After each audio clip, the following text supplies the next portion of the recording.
All right, welcome into a Friday edition of Catching Up with Tommy Mac podcast here at 1010XL Podcast Studio headquarters at 1010XL.com and on the app, of course. We're live on Facebook, 1010XL's page and my own personal page, and it'll be shared all over other platforms where you watch and listen to your favorite podcasts. I appreciate everyone coming on board and checking out Catching Up with Tommy Mac, brought to you by my good friends at Team Tommy Mac. A group of businesses around here that just do it right, man. Every single time. Always there for you when needed. Brief Olympic talk today. Football is back. That's the main theme. Of course, we saw it last night. Jags training camp. Physicality is the main word.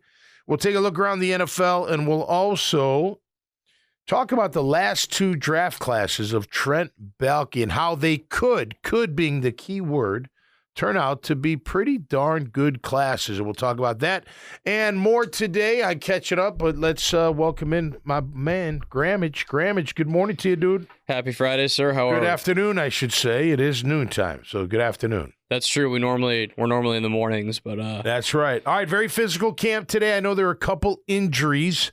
Do we have any update on Cam Robinson's shoulder? I believe is the thing he may have nicked during camp practice today. I know Dixon got hurt but came back, and I know the tight end got hurt and did not come back. So we'll get those updates for you, but it was a very physical day. We had to leave early to get to Jaguars today, but heard the reports. Looks like some big plays made from Trevor down the field to Brian Thomas Jr. That's a great thing with Jarian Jones on coverage. Looks like they got physical at the line of scrimmage and did a pretty good job. Tyler Lacey had a big hit, a tackle for loss. Today was, look, here's the difference, okay? Last year, it was the last day of camp that they went full pads and tackling to the ground. It was the last day of camp that they actually had a really, really physical camp. That's changed. That's changed because you saw it today. They did a goal line scrimmage. They did 11-on-11. It was tackling to the ground. That didn't happen last year, not until the last day of camp. So I'm excited. I think you look, and I know what people think, but Tom, you can't get guys hurt. I get that, but you can't not be physical, or you'll never be physical. You've got to figure out a way to balance that. Anton Harrison out in the concussion protocol. It happens. Hopefully Cam's shoulder's just a little, little ding. It's not going to be that big of a deal. But those things happen. What does that mean? Walker Little has to step up. The Javon Foster has to step up. The young rookie. Let's see what he's got. Let's see how he did today. Look, it's just part of the process. But I'm glad they got physical. Look, I've seen guys get injured in the weight room, literally, and lose their career. I've seen guys get injured in practice. I've seen guys get injured in big pileups. I've seen them get injured when nobody touches them at all. It can happen at any given moment. You do have to find balance, but I'm telling you right now, the physicality that you do during camp will carry over into grit when it comes time to get gritty on that field during the regular season. So hopefully the injuries aren't too bad. I've always been with you on this. This is a topic every single year, right? In August, during training camp and preseason, rest versus rust, playing these guys, making sure they're ready to go, but not wanting to get them hurt. It's a debate every single year. Yep. I've always sided more with you on this stuff because of that same logic. Like, you could, knock on wood for everyone in the entire league, you could tear your Achilles doing high knees warming up. Yep. You can. And if that happens, nobody will say afterwards, well, we got to stop doing high knees. Right. No one would ever say that. Right. But someone gets a concussion when we're doing tackle to the ground, full pads, physical day, you'll have a bunch of people saying, we need to not do that. That doesn't make any sense to me. Right. In my opinion, I think you're going to agree because you played, in my opinion, it is arguably more dangerous come Sundays during the season when it's live 100%, 100 miles an hour, we're trying to take each other's heads off if I haven't warmed up to that in camp. Right. No, I agree. Look, the speed of the regular season, you can't stop it. It's like the speed of the postseason. You can't stop it. Correct. It just happens. And it happens. You can go as hard as you want during practice, but like Allen Iverson said, it's just practice. There's something to that. So I do think you got to find a little balance there. And look, you could sit there and say, well, Tom, last year they went 8-3, to start it off. The defense played really well. The offense was kind of clunky, but then it all went south, and they couldn't find that grit. You find the grit during training camp. Just speaking from experience, you do. So hopefully everybody's okay and they move on. But look, at the end of the day, this team needs to be more physical. And I'm looking at a guy, I'm telling you, Brandon Sheriff has come to play this year. He has come to play. He's doing it quietly. He doesn't yell out there, but you see every rep that he put. I tell you what, man, he's got one of the nastiest headbutts I've seen on the football field, and he times it perfectly with his hands. That's how you stone somebody. You hit them right in the face, right with your forehead into their forehead. I'm talking linemen. They want to come at you full speed. You whack them with your head while you're grabbing them with your hands, and I'm telling you, he does one of the best jobs with that. I think he's got, I don't know. I feel something about Brandon Sheriff this year, man. I think the whole line overall is tired of us talking about how they weren't physical enough. The D-line as well, but overall, that offensive line, you couldn't get a push, couldn't make any room. I mean, I'm sure you get tired of hearing about it. I mean, Brandon Sheriff's probably sitting there going, hey, that's bullshit, man. I'm a tough son of a gun. I can bring it. Watch me bring it. I'm bringing it, and he is. And it's contagious. I know we always looked at Cam to be that guy, but I'm telling you, Sheriff has shown up this camp, and he is playing at a high-intensity level. I'm seeing it out of Ezra Cleveland. Mitch Morse has got it in him. We know Anton does as well. You see Walker Little getting after it a little bit. These things are contagious. So I for one, and you look, let's not be foolish here. We knew it was coming. What did Doug say many times in the offseason? Physical. We got to be more physical. We got to get after it a little bit more, and they're doing so. So I'm glad to see it. I think it's a great thing. We will take a look throughout the training camp. I do want to say congratulations. I'm sure it's already been said, but I'm going to do it anyway, to the women's gymnastics team, Simone and Suni. Unbelievable. Both of you are absolutely fantastic. So cool to watch. Katie Ledecky, 13 medals. Are you kidding me? Olympic medals. And it's funny. It got me thinking, if the basketball team, the men's basketball team wins gold, what's your reaction? Is it the same as like the women's gymnastics team winning gold? It's not for me. I don't know. I'm almost like, hey, you're a bunch of pros. You're the best in the world. I don't know. I expect you to win. Right? I think that's how I feel about it. Like, if they win, great. I'm not saying it's easy. It's not. But they've got the best players. They should anyway, I think. I know other countries have great players. There's no doubt about that. But I don't know if I get that excited about it. Like, I don't know if I'll watch any men's basketball, for the Olympics. I just don't think I will. I'll watch the rate. I can't wait to watch the track. That's coming up. Track and field's the best part of the swimming's been good. I like the swimming. The long races are tough, to sit there but when they get close to the finish, but the sprints are great. And the gymnastics has been cool. It's been really good. Those girls get after it, man. And the guys had a good run too, I guess. The U.S. does have the best basketball team, and they should be expected to win, but I would argue gymnastics is the same thing. I mean, Simone Biles is the greatest gymnast of all time. She is. She should be expected. You know what I mean? And Suni Lee's was pretty like... She's the MVP in my book, man. There were high expectations for her to medal. The U.S. is always in gymnastics, track, and I think the difference with basketball is we watch these guys play in the NBA every year. Yeah. We watch LeBron compete every year. We watch Kevin Durant. We watch Steph Curry. We watch these guys year in, year out play for their NBA teams. Most of us are not watching random gymnastics meets in between. We're watching when it's on in the Olympics, and so it's more like special, I would say. And for them too, like LeBron loves coming to the Olympics, winning gold, whatever. LeBron's Super Bowl is winning the finals. Right? No, right. Simone Biles, this is the Super Bowl. The Super Bowl. This is it. And they feel more amateur, even though I know they're pros. You know what I mean? Yeah, They just feel like more like the Olympics used to be all amateur. Right. It wasn't pros. I mean, there were pros on other. I know Russia played a lot of pros in their hockey back in the day, but it was more for the amateur athlete. Well, now it's different. What changed it for the U.S. was the Dream Team in '92. The Dream Team said, "Nah, bump this, man. We're going to come beat all your asses," and they did. Well, and basketball's a worldwide show. Yeah, just like soccer. Football's not. American football. And again, I think to the point you just made about how it still feels more amateur for those other sports. Yep. I think it's because we hear the news of LeBron signing a crazy contract and Steph and Right. Kate. We don't hear that. So like we know Simone Biles has huge endorsement deals, and we know she's got great pockets. Yep.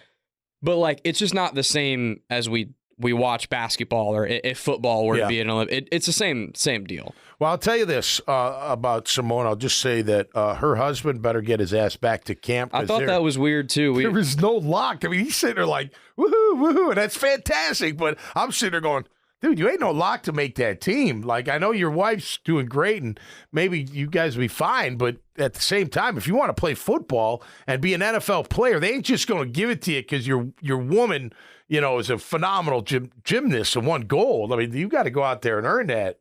Now, if you're a star player, that's different. They'll send you a private jet. Right. You know what I mean? Like, I'll fly you out there if you're my starting QB and your wife's doing it. But some guy trying to make the team, this is great. It's cool. It's awesome. But guess what? You ain't making the team being over in Paris. I'll tell you, like some other superstar that doesn't have to worry about his slot on the team. Well, so it's funny. I heard you bring this up during Jaguars today, and it was just I was kind of laughing because my fiance and I were watching the gymnastics I think it was taped live. We were watching it last night, and we were watching it live. We didn't know what happened. So they showed Jonathan Owens in the stands. Yeah.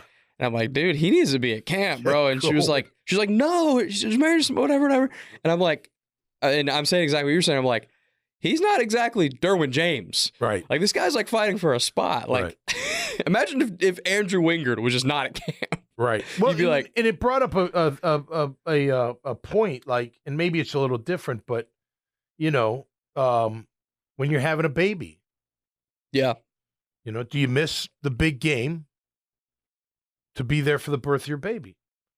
You know what I mean? Or, hey man, this is your job. This is a sacrifice. We want you to be there for you, of course, but you got to go play a game. Now, I'm not saying this because of Trevor, because I know Trevor, I think they're doing January and things could happen. Who knows? That's not my point, but my point was like, okay, my wife's in the Olympics, huge moment, right? I got to miss time from the football team, right? What about a baby being born on game day? Where's your priority? Well, priority is probably the wrong word because that's not fair. But I get what you're saying. Though. Like, do I go to the birth of my child because that's like the biggest thing I've got going on in my personal life, or am I bound by my job that says, look, we'll send somebody for you. Like, we need you. Like, this is a big game today. You can't, it's just tough. Like, I don't know the right answer. I've never had that problem, or not that problem, that situation. This isn't in your job is not, you're not an accountant where you can take some PTO or, right. A salesman or something. This is like, you're an irreplaceable figure, especially if you're a star player. Right. Your girls were after your playing days, They right? were, yeah. So it wasn't, you never had to do it. Which, and I tell them, I've told them many a time, man, I would have loved to play for my family. It would have been different. It would have been a lot different. There would be no going out 4 nights a week, I'll tell you that much. You know what I mean? It would have been different. And it would have been more of a job for me. What would you do? Differently? No. I'm saying if let's say it's a first round of the playoffs. I'd have to play in the playoffs. I think I would, and I didn't play in the league, so you have better perspective on this. I'd have to. I'd have to. Practice is no big deal. You miss practice for the birth of your that's no big deal. But a game, I mean, think about it. I'm gone for and don't get me wrong, I was there for every birth of my child. I watched them being born, which is unbelievable and incredibly emotional. But that's a sacrifice, right? It's a sacrifice, Look, it is a high-profile job. It is one of entertainment, but it is a job. Like, you got to be there. And there are certain things, I mean, what about a death in your family? What if your parent dies? How do you overcome that grief to play in a game? I don't know. I remember when Favre did it that one time, right? Didn't his dad die the morning of, and he lit it up on national TV? Didn't he set a record that day or something? He did. He threw like 5 touchdowns. It was crazy. It was crazy. But, Yes, I don't know. All I know is that Jonathan Owens is not a star player, and he better get his ass back to camp. That's all I'm saying. If he wants a shot at winning that job, and we wish him well. But look, the Olympics been interesting. I know there's some controversy out there. We'll let it play out. I know with the boxing. All I know is before I knew anything, I saw the video, and that right cross that woman threw that didn't look like a woman's right cross to me. That looked like that was totally different build, totally different. Whatever. They're gonna figure it out one way or the other. Everybody's in an uproar. Huh? Here's the good news. Yeah. Track and field starts today. Yeah. It's all good. I mean, they just got to figure it out. I don't know. One body denied him. One body says yes. Who do you believe? I don't know. I don't know. I'm not a genetic doctor like everybody thinks they are out on Twitter. Like, everything about genes and stuff. I don't know shit about genes. I don't. But nonetheless, man, I know it about is what it is. blue jeans. We got to protect everybody. I'll tell you this, and that's all I'll say about it here on this show. I didn't feel like that was a fair fight to begin with. Even if it was equally, genetically matched. You know what I mean? It just didn't look, I don't know. I thought that was going to be a beat down really quick and bad. And I don't think you really want that. I don't know. It just didn't feel fair to me, but whatever. Let the Olympic Committee and all of them figure that out. We're looking forward to track and field. Like Graham says, I did see where today, not a spoiler because it's not the final, but Sha'Carri Richardson did win her heat. Sorry. 10.94 run. So good for her. All right. Around the NFL.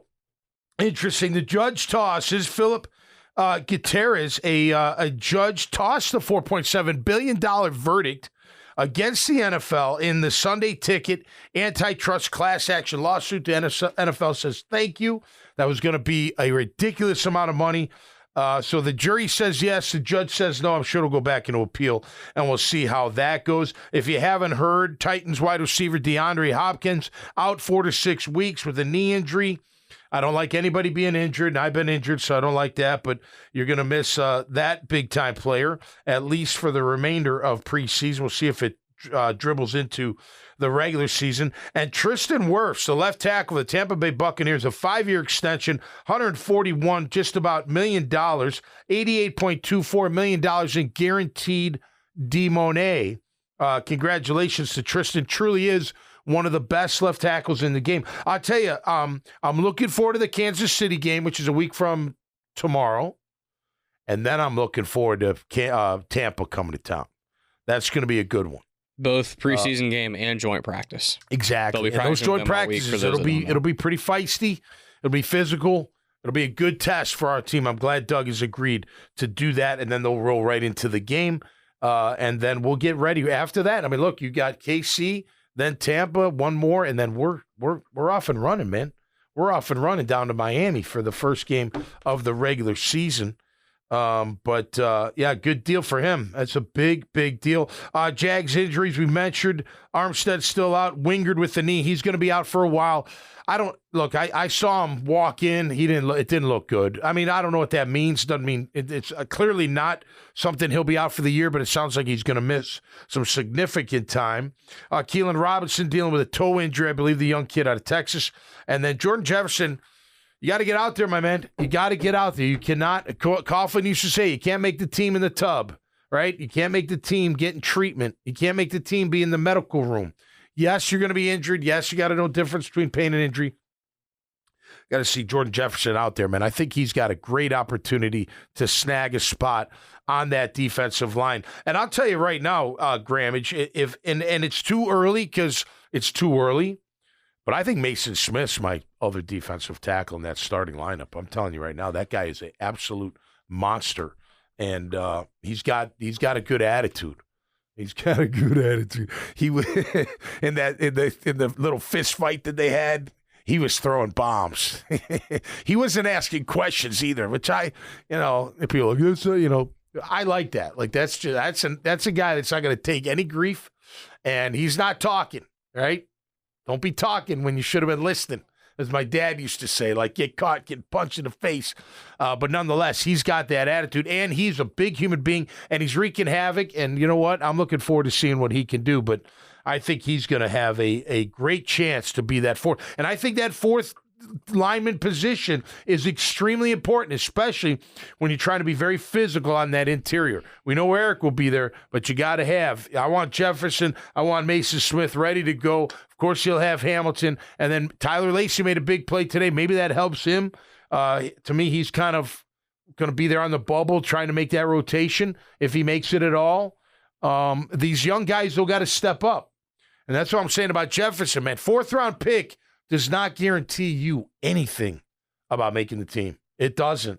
And the more you miss time, the harder it is to make the team. Unless some other things happen to other guys and they get injured and then you get more time. But hopefully Jordan Jefferson can make it back because I think that's going to be a big position on this team.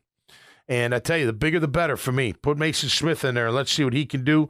Maybe Jordan Jefferson as well. And then, like I mentioned, the other guys bringing it up from there. All right, before we wrap up on a Friday edition, I want to get into the last two draft classes of Trent Baalke because I tell you, when I wrote them down, and I didn't write every pick, but I wrote down picks that I think can contribute, I think we're going to end up looking back saying, you know what, those are pretty darn good draft classes the last 2 years, 2023 and 2024. Before I do, want to mention Team Tommy Mac, of course, the businesses that I endorse here on this show, on social media, all throughout Duval and beyond, because not only, look, do I promote them on this show and all that, but I always get asked in the street. I always get a little message on Messenger. Hey, Tommy Mac, can you hook me up with your carpet guy? Can you hook me up, with your commercial real estate guy? Whatever it is, it doesn't matter because that's what it's all about. It's about connecting, about branding, about building them up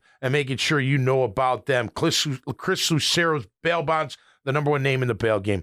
822-2245, 904-822-2245. Put it into your phone. You may never need it. Hopefully you never do. None of your friends, you're all perfect out there. You never need it. But when you do, he's the number to call because he and his team, 24/7 response, they will get you out of the clink in a blink. Don't get in trouble, but if you do, make sure you call Chris Lucero's Bail Bonds. Carbon Man Flooring, more than just LVP.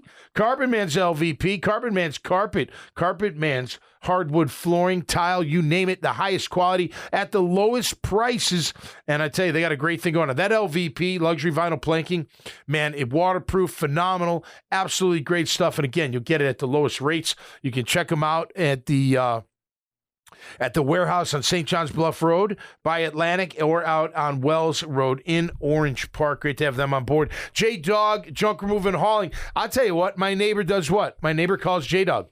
Why? Because he knows me and he knows I promote him, and he had a shed that he wanted to get rid of in his backyard. I go out to pick up the mail from the mailbox, and who's 2 doors down but J-Dog Junk Removal, doing great work. They'll take your junk, they refurbish most of it, recondition it, and give it to veteran families in need. They also have the hauling business for all your construction debris as well. 844-GET-J-Dog. Newmark Phoenix Realty Group. I've known Phoenix for over 20 years.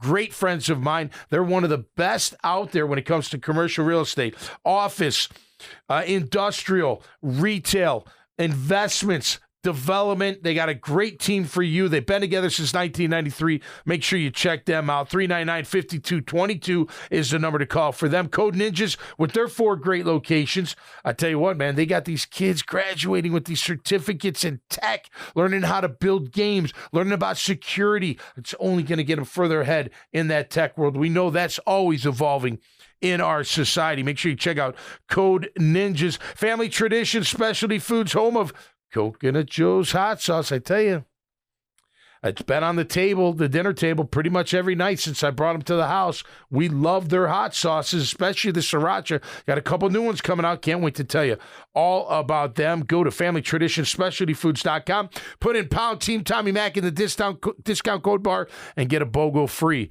courtesy of Family Tradition Specialty Foods. Michael Nicholson, State Farm Agency. He's been my agent for over 20 years. He should be yours as well. At least earn a shot, right? Whether it's your personal or business, he takes care of home. He takes care of auto. He takes care of life and supplemental health and all your business needs as well. Make sure you give him a call, 904-777-6888 for Michael Nichols of State Farm. Azar Sausage Company. They're the best. They're the best. We had sausage dogs earlier in the week. Nice hot sausage on a bun, a little bit of mustard. It was absolutely incredible. Whether in your favorite dish, on a bun, Azar Sausage is the one. Salt Air Inn and Suites, a phenomenal boutique hotel located 4 blocks from the beach in Atlantic Beach. Concierge service. You need a bike? No problem. Need a surfboard? No problem. Need something from the store? No problem. They take care of it for you. And, of course, they also own Beach Life Rentals. You see them up and down the beach. You need a table and chair. You need an umbrella. You need a board. Make sure you check out Beach Life Rentals. Behind most of our hotels right there on the ocean, all the way up from Fernandina all the way down to Flagler. And, of course, want to thank 1010XL for being a part of the 1010XL family. Always, always an honor and pleasure. All right, let's look at the 2 draft classes, shall we? 2023 and 2024, courtesy of our own GM, Trent Baalke, and his staff.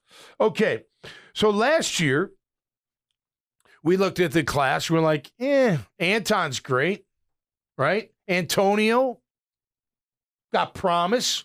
Parker, a little bit of playing time, right? Okay, so Anton should be better. Antonio's probably going to start, at least have a shot at it. Parker's going to have significant time. If Tank turns out to be, he had another good day today. Now, look, I'm not getting carried away until I see him in live action. I mean, live against other teams.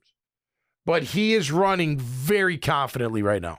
He's cutting at the right time. The timing seems right. He's got that suddenness that Coach Ingram always talks about that he likes out of his running backs. You got to see the whole boom, go. He's doing that. If he has a big year or can have a good year, that the class goes up. Brenton Strange, I think he's got a lot of potential and how they can use him. I know Ingram's our guy, and rightfully so. I know we're going to need Farrell for some blocking because he's an absolute beast out there. But I think Brenton Strange could be utilized in a lot of different fashions, whether it's as a wing, a sliding, or a motion tight end, or back there as an H-back, blocking, catching the ball in the backfield. So, with that being said, Anton, Tank, Brenton, Parker, Antonio. Dark horse is Cooper Hodges. He's dealing with a back injury. I'll be honest, he's lost his luster. I don't know if he can get it back, but there's no cartwheels. There's no nothing. He's been hurt. Hopefully he can get healthy. But if those guys, what I named, 6, that's pretty good class.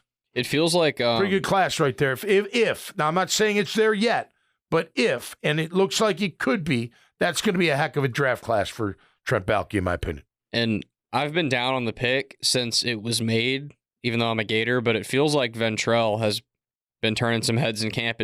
I forgot about Ventrell. Good call. It feels like, write him down. From the vibes I've gotten at training camp, I get the sense that your inside starting backers are Aluakin and Lloyd, and first one in. I think the first one in is Ventrell, which is not good for Chad Muma, but I think it seems like Ventrell has leapfrogged him in the rotation.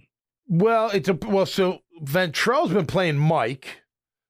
Muma's been playing kind of Sam. Now, with that being said, they're going to be in a 4-2-5 look a lot. Because why? Because you have the extra DB to match up for the extra wide receiver.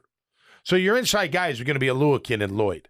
Then I agree with you. The first one in after that's probably going to be Ventrell. He made another big hit today, which he's good. I like the kid. And Muma's not having a bad camp. It's not like he's not doing what he's supposed to be doing. But I think he doesn't have the cover skills as well as Miller at this time. But we'll see.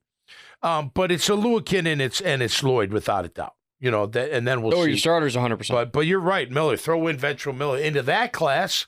I mean, remember, we bagged on the class last year because nothing was other than Anton and maybe Parker a little bit, and maybe Antonio a little bit towards the end. You didn't really feel that great about the class. But I'm telling you right now, if what we're talking about, even most of it or a majority of it becomes true, we're going to look at that class and be like, you know what? That was a pretty darn good class that he picked. I think where you and I think disagree on this is Brenton Strange. I'm struggling to find where he makes significant impact. He was a second-round pick. Well, I think athletically he's got all the tools you need, but how do you use them when you have all these other guys? You know what I mean? Like if Ingram wasn't here, would he get? He'd get more reps. But Ingram's the man. You're not doing anything with Ingram. Well, and there's and then you got all your different. Look, Kirk's the glue to the whole thing, and Ingram. Then you got Bryant. We know who to Gabe Bryant. Let's see. By the way, Bryant, big bomb down the field, I guess, from Trevor. Good play. Ovechari Jones should have been a touchdown, I guess, or would have been. So that's good to see. But I just look. I'm not ready to give up on the kid yet. I'm not giving up on him. I know what you're saying. Like, how do you play him? I'm telling you, Grammage, I think you could play him like Juszczyk has played a little bit out in San Fran. I think he has that kind of athletic ability. So we'll see, though. I don't disagree. I'm not sure they're going to do that. Right. I think they're going to use him the same way they did last year, which is he's the second tight end that comes in 2 tight end sets. Right. And then, but to your point, Farrell's the best blocking tight end they have. Yeah. Ingram's the best receiving tight end they have. Yeah. So your second round pick, in my opinion, I'm worried it's going to be week 6, 7, 8, 9, and they got to win these games, and he's just a little bit lost in the shuffle. Yeah, he could be. Doesn't mean he's a bad player. No, I know what you're saying. The tweener guys, you got to be really, really good for it to work out. Well, and the kid DeGuara from Green Bay, he's done both. Yeah. He's played H-back. He's played tight end. He's not going to be my starter, but we'll see on that. But we'll see. I mean, look, that's a big pick. You take a guy that high, he's got to work out. He's got to be a major contributor. Right now, he's not.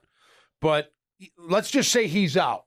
Take him out. Yeah. Still a pretty good draft class. I agree. And my opinion. Where I reconnect with you on this is I'm optimistic from what I've seen in camp from Tank Bigsby. Yeah.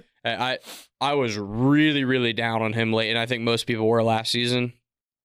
Man, it would have been really easy for him to bury his head in the sand. He has not attacked camp that way at all. He has attacked it hard. He's been physical. He's scored. He looks fast. His hand, I've been really encouraged by what I've seen, and I'm more than willing to give him another chance to be that really strong RB2. Yeah, and look, I think his confidence got shook early last year, and he couldn't get out of it. Agree. And now he's running more confident, which is great, because he should. He's got a lot of talent, and he's just got to learn a little intricacies about how to play running back at the NFL level. But it looks like his timing's really good. His decisiveness has been really good. His confidence running the rock and when to make that cut has been really good. And again, keep it in perspective. It's still practice, but we need to see more of that out of him because we got to spell ETN from time to time. Well, and to that end, kind of similar to last year, we're going to find out pretty soon because if I had to guess, Tank Bigsby is going to get a lot of snaps in all 3 preseason games. Yeah, sure. I bet he plays a bunch. ETN will probably not play a whole lot. Yep. I bet Bigsby you're going to see. Especially first 2 weeks. Yeah. Yep, I agree. I bet you'll see Bigsby pretty much be the main running back. Good. Through he needs to work. 100%. And the O-line needs to work with him. And last year we saw him get a lot of carries in the preseason. I'd like to see him catch the ball, pass pro. Yep.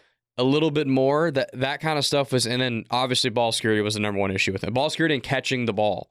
Well, and look, he was supposed to be your short yardage guy. You can't get stoned when you're the short yardage guy. You got to find a way. Now, you may not run them over, but you got to slide a little bit so they don't get a direct shot on you so you fall forward and get that first down. You don't always have to have a big, 5-yard run or 10-yard run on those short. You just got to get the first down, and you can't get stoned. And people are out there, what are you talking about, Tom? Are you smoking weed? No. When you get stoned, when you get hit, you're trying to run somebody over, and they stone you, and you don't go anywhere.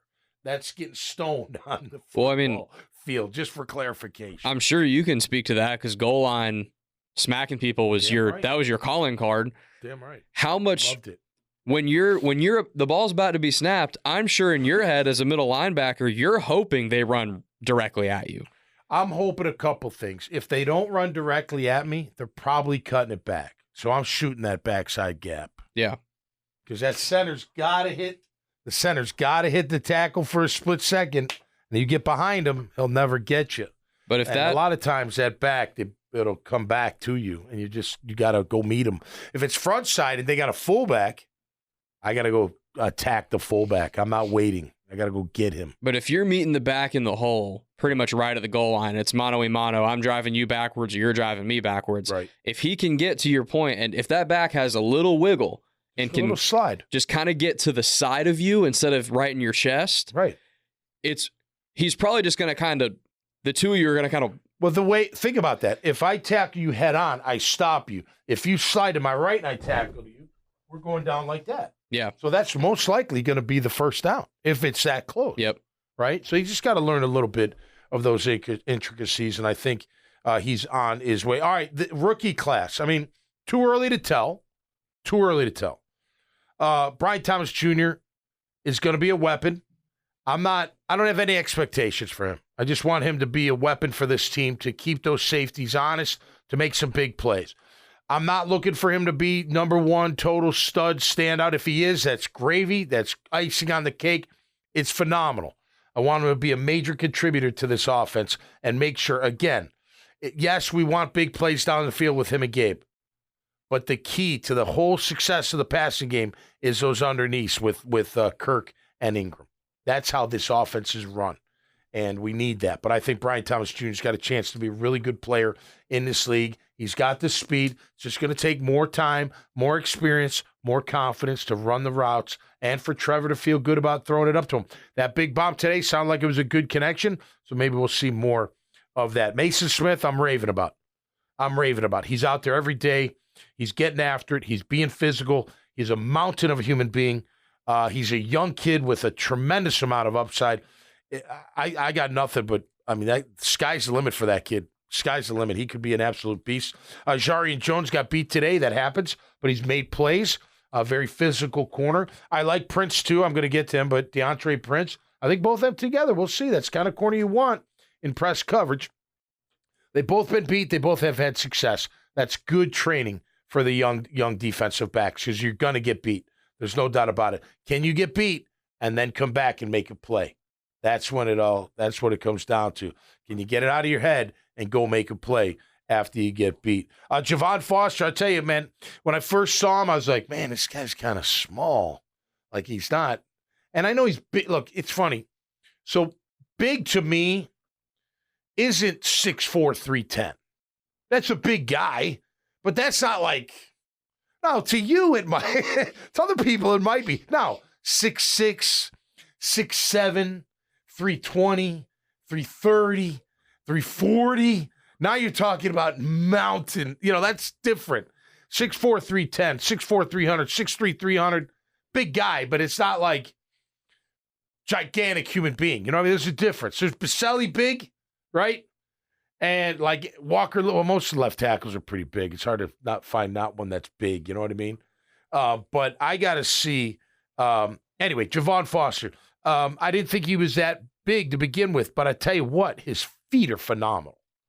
His quickness is phenomenal in the pass game. And when the pads came on, he played a lot bigger. I'm interested to see. Look, Anton was out today. Was Walker my starting right tackle with Cam at my left? How'd that go? I don't know. We're going to find out. Or did Foster get the nod? And then when Cam got dinged, what happened there? Walker to left, Foster to right? I don't know. I think so, but we're going to find out. But I think Javon Foster could be a nice find. And maybe he's not your starter, and that's okay. And maybe he does need a little more time. But I tell you what, he's got the athletic ability to be a starting left tackle in the National Football League, in my opinion, for what I've seen so far. I want to see him in games, but I like what I see so far. Jordan Jefferson, already talked about him. I think he could be a good contributor to this defensive line. Got to get on the field. Got to stay healthy. I mentioned DeAndre Prince. I like what he's doing. I don't know if he'll be a starter. Probably won't. But he'll play special teams, and he'll be ready for you when you need him, much like Team Tommy Mack. I'd like that plug. Keelan Robinson's been hurt, but you got to expect him to play significant time, especially in the return game, and maybe a little change of pace in the backfield. We'll see. Too early for that. Cam Little's my place kicker. He's nailing them. It's so funny. People are like, man, he's nailing. Well, nobody's rushing, really. It's not like, there's no pressure. I mean, there's some pressure because it's practice, but it's not like game's on the line. And he's got to nail 60-yard here, I forgot the other day at practice who was talking about with this, but it happens every year. You see from training camp and new kickers and new plays. So-and-so just nailed one from 65. So-and-so just nailed one from 70. Nobody cares. Right. Well, people do care, but you get what I mean. It doesn't matter. Right. If my guy can make 55, 60-yarders, that's a weapon and that's great. Right. What I really need out of my kicker is anything shorter than 50 yards, I need you to never miss. Never miss. Never miss. Thank you. I agree. If you make a 55-yarder one week, but the next week you miss a 45-yarder. Yep. Go ahead, I'm listening. I'd rather have the guy that's always consistent. Yeah. When Josh Lambo was here and he was Josh Lambo before, right? When his mentals were right and everything. Yep. He never missed. The gimme kicks, he never missed. He didn't miss extra points. Yep. Didn't miss the 45-yard, 40-yard type of field goals. Justin Tucker can make far ones, but what makes him the best kicker of all time is he doesn't miss the gimmies. Right. I got to know once I get to like 45-yard range that I have 3 points in my back pocket no matter what. Oh, absolutely. No, you're right about that. And that's the consistency we need out of the place kicker. We saw the kickoffs yesterday. I don't know. They gotta play it out a little bit more. Miles Cole is the final pick of the draft that was selected in 2024. So when you look at that lineup, Brian Thomas Jr., Mason Smith, Jarian Jones, Javon Foster, Jordan Jefferson, DeAndre Prince, Keelan Robinson, Cam Little, Miles Cole. Could end up being a pretty darn draft. It's amazing how time can change things, huh? People calling for Balky's head not too long ago, but it turns out that he's actually a pretty darn good GM, regardless of what they say out there in social media. Let that be a lesson for us all. Everyone's an expert on social media out there.